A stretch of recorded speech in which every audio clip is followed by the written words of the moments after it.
জাতীয় থেকে আন্তর্জাতিক, প্রান্তিক, জনপদ থেকে নগর, চারপাশে এই মুহূর্তে যা যা ঘটছে তার সব কিছু নিয়ে আমাদের নিয়মিত আয়োজন এখন চারদিক। আপনাদের সঙ্গে আছি আমি নোমান আব্দুল্লাহ। জুলাই বিপ্লবে আহত ছাত্র জনতার জন্য ডিসেম্বরের মধ্যে চিকিৎসা ও পুনর্বাসন সংক্রান্ত সব স্বল্পমেয়াদী ব্যবস্থা বাস্তবায়ন করা হবে বলে জানিয়েছেন তথ্য উপদেষ্টা নাহিদ ইসলাম। তিনি বলেন, আন্দোলনে আহত ও শহীদরা রাষ্ট্রের সাথে সংশ্লিষ্ট, তাদের সম্মান দেখানো সবার কর্তব্য। তাদের সর্বোচ্চ সুবিধা দেওয়ার ব্যাপারে সরকার অবগত বলেও জানান নাহিদ ইসলাম। সন্ধ্যায় সচিবালয়ে আহতদের সাথে দীর্ঘ বৈঠক শেষে একথা জানান তিনি। বুধবার রাতে আন্দোলনরত আহত শিক্ষার্থীদের নিয়ে বৃহস্পতিবার বিকেলে সচিবালয়ে স্বাস্থ্য মন্ত্রণালয়ের সম্মেলন কক্ষে বৈঠকে বসেন অন্তর্বর্তী সরকারের 6 উপদেষ্টা। বৈঠকে অংশ নেন শতাধিক আহত শিক্ষার্থী। বৈঠক শেষে প্রধান উপদেষ্টার বিশেষ সহকারী অধ্যাপক ডক্টর সাইদুর রহমান জানান, আহতদের সেবা দেওয়ার ক্ষেত্রে কোনো গাফিলতি বরদাস্ত করা হবে না। 17 তারিখের পর একটি সাপোর্ট সেন্টার করার কথাও জানান তিনি। সাইদুর রহমান আরও বলেন, সারা দেশে সব সরকারি হাসপাতালে নির্ধারিত শয্যা থাকবে আন্দোলনে আহতদের জন্য।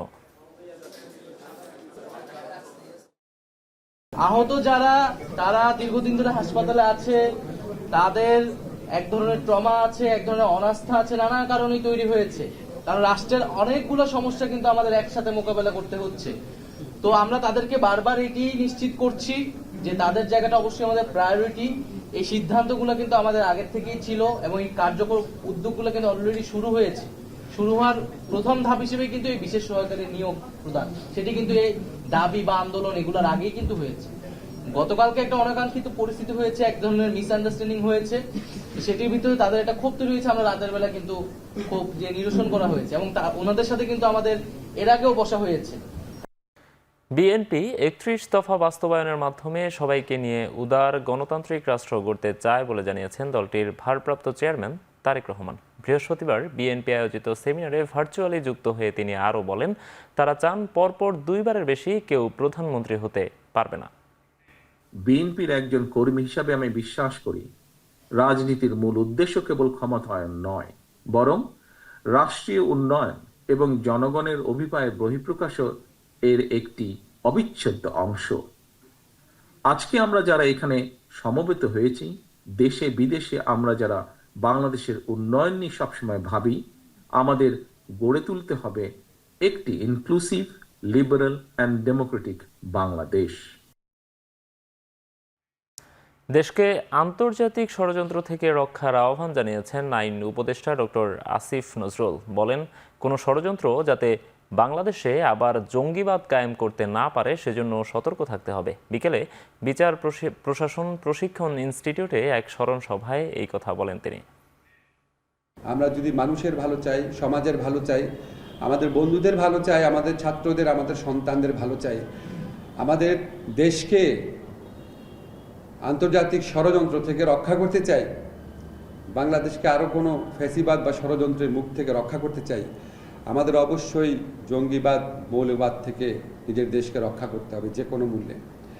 এবং খেয়াল রাখতে হবে এর সুযোগ নিয়ে আমাদের দেশের সম্ভাবনাকে, আমাদের অগ্রযাত্রাকে যেন কেউ ব্যাহত করতে না পারে। এটা আমাদের একটা লার্নিং দেয় যে আমরা কোনোভাবেই কোনো রকম উগ্রবাদ, জঙ্গিবাদকে অ্যালাউ করতে পারি না, কোনোভাবেই না,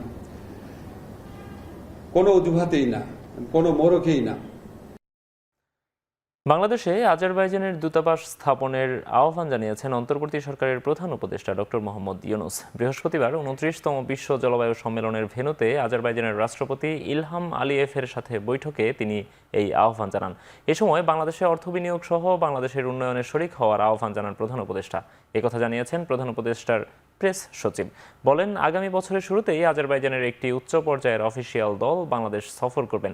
এদিকে প্রধান উপদেষ্টা ডক্টর মোহাম্মদ ইউনুস ব্রিটেনের সাবেক প্রধানমন্ত্রী থেরেসা মের সাথেও বৈঠক করেছেন।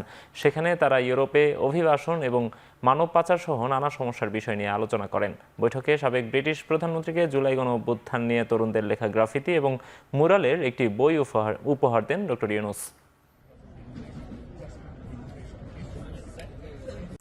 গণ অভ্যুত্থানের পর যেসব মামলা করা হচ্ছে সেখানে অনেক নির্দোষ ব্যক্তিকে আসামি করা হয়েছে বলে মন্তব্য করেছেন স্বরাষ্ট্র উপদেষ্টা লেফটেন্যান্ট জেনারেল মোহাম্মদ জাহাঙ্গীর আলম চৌধুরী। নির্দোষ কাউকে মামলায় আসামি করা হলে উল্টো তাদের বিরুদ্ধেই ব্যবস্থা নেওয়া হবে বলেও হুঁশিয়ারি দেন তিনি। দুপুরে বরিশালে জেলা পুলিশ লাইন্স লাইন্সে আইনশৃঙ্খলা বাহিনীর কর্মকর্তাদের সাথে মতবিনিময় সভা শেষে সাংবাদিকদের প্রশ্নের জবাবে এই কথা বলেন তিনি। এ সময় আইনশৃঙ্খলা বাহিনীর নানা সংকট আছে উল্লেখ করে তিনি বলেন, সমস্যা সমাধানের মাধ্যমে তাদেরকে জনবান্ধব করে গড়ে তুলতে হবে। এছাড়া ভারতীয় গণমাধ্যমের অপপ্রচারের বিষয়ে সবাইকে সতর্ক থাকার আহ্বান জানান স্বরাষ্ট্র উপদেষ্টা। এর আগে বেলা 12টায় নগরীর সার্কিট হাউসে তাকে গার্ড অব অনার প্রদান করা হয়। চট্টগ্রামে বিশেষ পরিচ্ছন্নতা অভিযান চালিয়েছে সিটি কর্পোরেশন। নতুন মেয়রের নেতৃত্বে নগরের চকবাজার এলাকায় এই অভিযান পরিচালিত হয়। এ সময় চকবাজার এলাকা ও আশেপাশে বিশেষ পরিচ্ছন্নতা অভিযান ও সচেতনতা কার্যক্রমে অংশ নেন মেয়র। শুনেন এলাকাবাসীর অভিযোগ। পরে গবেষণার উপর গুরুত্ব দিয়ে বিদেশ থেকে আরও কার্যকর মশার ওষুধ আনার পরিকল্পনার কথা জানান। আগের ওষুধের সাথে তার কার্যকারিতা যাচাই করে সিদ্ধান্ত নেওয়ার ঘোষণা দেন তিনি। বলেন, আগের সরকারের আমলে মেয়র কাউন্সিলররা অনিয়ম ও দুর্নীতি করে যেসব প্রকল্প নিয়েছে সেগুলোর ব্যাপারে শ্বেতপত্র প্রকাশ হওয়া জরুরি। এর আগে কর্মসূচির অংশ হিসেবে তিনি পরিচ্ছন্নতা কর্মীদের হাজিরা নেন। নগরের পরিচ্ছন্নতা নিশ্চিতে কর্মীরা ঠিকঠাক দায়িত্ব পালন করছেন কিনা তা জানতে মেয়রের এমন পন্থা।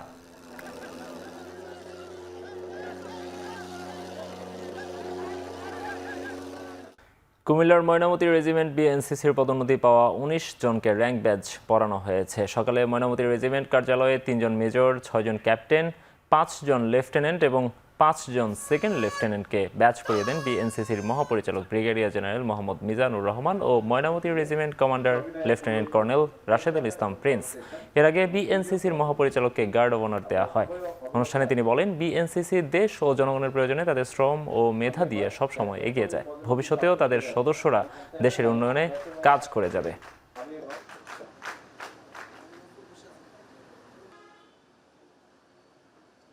বিএনসিসি সকল সময়ে দেশের প্রয়োজনে, জনগণের প্রয়োজনে তাদের শ্রম দিয়ে, মেধা দিয়ে সবসময় এগিয়ে এসছে এবং দেশ সেবায় নিজেদেরকে নিয়োজিত করেছে এবং দেশ সেবার মাধ্যমে তাদের যে ভলেন্টারি কার্যক্রম, সেই স্বেচ্ছাশ্রমের মাধ্যমে দেশের উন্নতির জন্য কাজ করেছে। অবৈধ গ্যাস সংযোগ পাওয়ায় ঢাকার কেরানীগঞ্জের একটি কারখানা সিলগালা করা হয়েছে। বৃহস্পতিবার সকালে স্টিল কারখানায় অভিযান চালায় গ্যাস বিতরণ প্রতিষ্ঠান তিতাস। অভিযানের সময় কারখানার কাউকে পাওয়া যায়নি। তিতাস কর্তৃপক্ষ জানায়, এর আগেও প্রতিষ্ঠানটিকে সতর্ক করলেও ব্যবস্থা নেওয়া হয়নি। গ্যাস সংযোগ বিচ্ছিন্ন করে মামলার প্রস্তুতি নিচ্ছে বলেও জানায় কর্তৃপক্ষ। দেশের মানুষের ক্ষতি হয় এমন কোনো পণ্য উৎপাদন করা যাবে না বলে জানিয়েছেন ভোক্তা অধিকার অধিদপ্তরের মহাপরিচালক। বৃহস্পতিবার সকালে রাজধানীতে বিদেশি মানহীন পণ্য ও স্কিন কেয়ার শীর্ষক আলোচনায় এসব কথা উঠে আসে। ব্যবসায়ীরা বলেন, প্রসাধনী সামগ্রী দেশের বাইরে রপ্তানি করার সুযোগ আছে। এ সময় বিশেষজ্ঞরা বলেন, বিদেশি প্রসাধনী আমদানি বন্ধ করতে হবে। মানহীন পণ্যের কারণে দেশের অর্থনীতিও পিছিয়ে পড়ছে বলে দাবি করেন বক্তারা।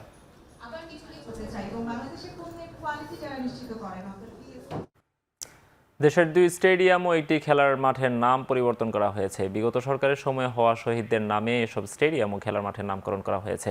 বৃহস্পতিবার যুব ও ক্রীড়া মন্ত্রণালয়ের পাঠানো বিজ্ঞপ্তিতে এই তথ্য জানানো হয়। এতে জানানো হয়, কুষ্টিয়ার শেখ কামাল স্টেডিয়ামের নাম পরিবর্তন করে শহীদ আবরার ফাহাদ স্টেডিয়াম, টাঙ্গাইল জেলা স্টেডিয়ামের নাম বদলে শহীদ মারুফ স্টেডিয়াম ও ঢাকার জাতীয় সংসদ ভবন সংলগ্ন খেলার মাঠের নাম পরিবর্তন করে শহীদ ফারহান ফায়াজ খেলার মাঠ রাখা হয়েছে।